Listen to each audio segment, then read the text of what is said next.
What's up, guys? Welcome back to the channel. As you saw by the description, today we're building a tour pack rack. Now for me, this was important because I have two tour packs. I have a Harley Davidson Chop tour pack, I have a TCMT King tour pack, and I have a Backrest as well. And with the lack of space you guys can see, and in my other videos, getting these off the ground and in a safe location was extremely important to me. Now you can go on YouTube and the internet and see a ton of different ways to do a DIY tour pack. This isn't exactly reinventing the wheel, but this is my take on it, specifically for two tour packs in the amount of space that I have. So certainly this is something you can build off of and customize for your own needs. And I also went the extra mile in a few certain areas, as you guys will see. Again, not completely necessary, but I thought, why not? You know, I'm gonna hang this thing on the wall.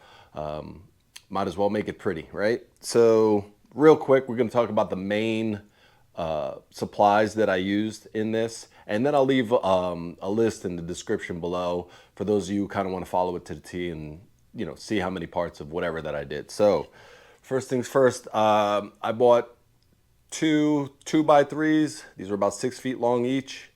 I use this to go against the wall, and that's just to pull the rack itself away from the wall a little bit. And when you watch the rest of this video, you'll see why. I also have this slotted angle.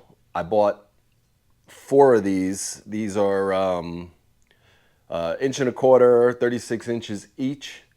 They come in different sizes as well, so whatever's best for you, but this is what I used. I bought some all thread as well, and some nuts to 3/8 nuts to tie on the end, and I bought a couple of 5 feet sticks of PEX. And as you see the video, like I said, you'll see how this all comes together. So let's get into it, and we'll build this tour pack.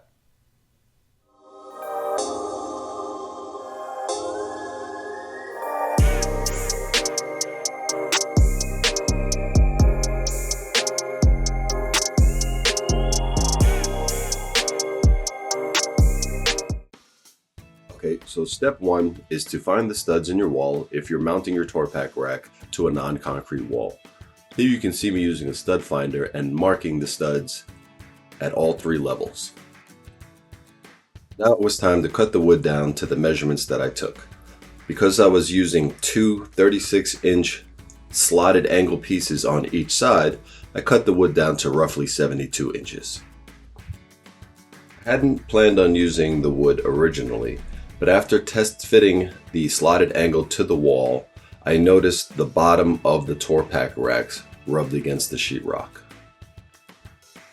After cutting the wood, I decided to sand it down just to smooth out the edges and remove any splinters. I wanted to go the extra mile here because I wanted to paint these pieces so it wouldn't be so much of an eyesore on the wall.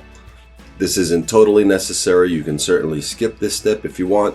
But if you want to do what I did, I used 120 grit sandpaper and lightly sanded over each piece, paying attention to the corners to round them out.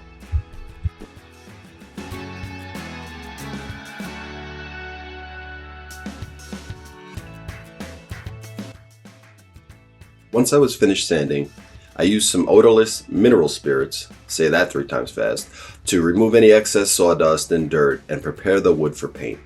This ensures that the paint adheres to a nice, clean, and smooth surface.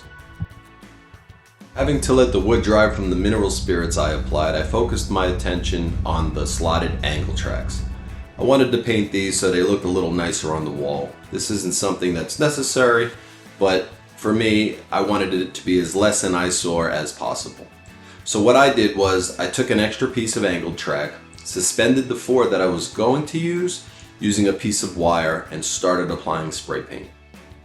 Now they say when you apply spray paint, you apply the first coat just lightly, and then you come back and apply your second and third as needed, a little more and a little more. They also say to hold it about 6 to 8 inches away from what you're painting, But in my case, I may have gotten a little bit closer at times, as you can see, but only because it was super windy out and I didn't exactly have the greatest setup. But at the end of the day, it all worked out good. Letting the slotted angle track dry from the first layer of spray paint, I focused my attention back on the wood and started applying the first layer of paint on that as well. The paint I picked was a latex base, dries quickly, so I only had to wait maybe about 2 hours in between coats. Again, this is all aesthetics, not necessary, but for me, when I put this on the wall, I wanted it to look like a finished product. All right, guys, so next day, as you can see, I painted the wood, I painted the track. So now I'm pretty much ready to hang it on the wall. I have my studs located and the distance between them. So let me show you what I'm trying to do here. So my plan is this. My plan is to find the center of the board and using an 1.5" screw, mount these tracks to the center of this board. Once I do that, then I'm going to pre-drill some holes using 3" screws to fasten the entire piece to the wall over the studs. And then once we do that, I've got some pecs that I gotta continue cutting to size. I have some all screw, and that's gonna create the resting mounts for the tour packs themselves. So I'm gonna go ahead and get this done real quick, mount it on the wall, and I'll show you the next step.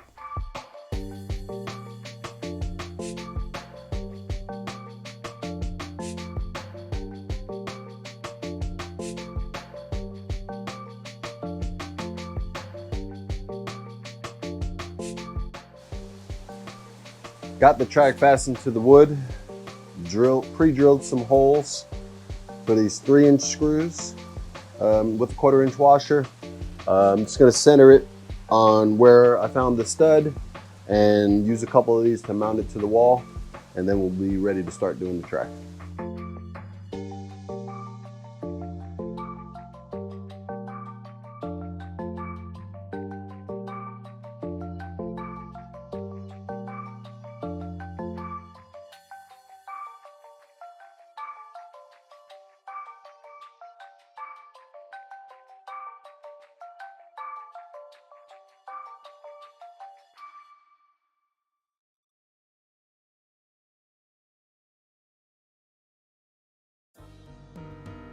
After mounting both pieces to the wall, I went ahead and reinforced them, adding a couple of more 3" screws just for good measure, because these tour packs are not very light, and with 2 on the wall, I just wanted to be certain that they weren't going to come crashing down.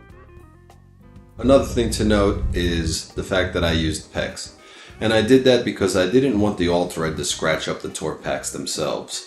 So using a PVC cutter, I just eyeballed, where to cut them and slid the all thread through them, which provided a softer surface and also a post with a bigger diameter for a tighter fit when I applied the tour packs. The next step was to figure out the distance between each post that I was going to use to hold the tour pack on the wall. For me, there were 6 holes in between the 2 posts where they mounted onto the slotted angle. One thing to note is not every hole is a round hole. Some of them have an oval shape, and it can be a little tricky to thread them through the track itself. What you'll see here in a few is that I ended up attaching the drill to the end of the all thread and using the power of the drill to run it through the track.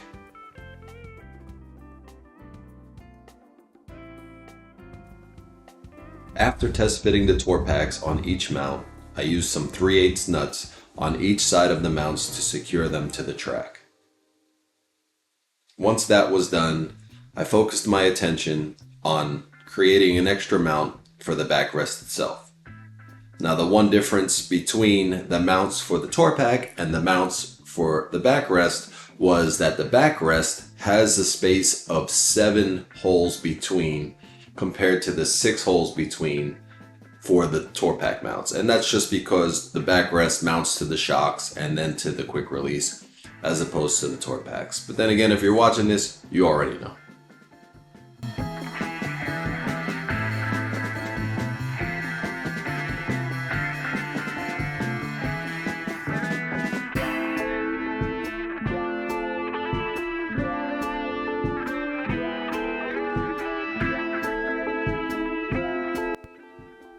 And here you can see the finished product. I'm really happy with the way everything turned out. The tour packs fit on the wall. They're nice and secure. They're easy to take on and off. The painted tracks, the different color pegs really put a nice finishing touch on the tour pack rack itself, in my opinion. And overall, this whole thing is a great starting piece that I can continue to add to for other things like vests. I can put a shelf on top for helmets or whatever. It's just a great starting point. So I hope you guys like this video. If you like videos like this, you guys know what to do. Hit the like and subscribe, and I'll catch you on the next one.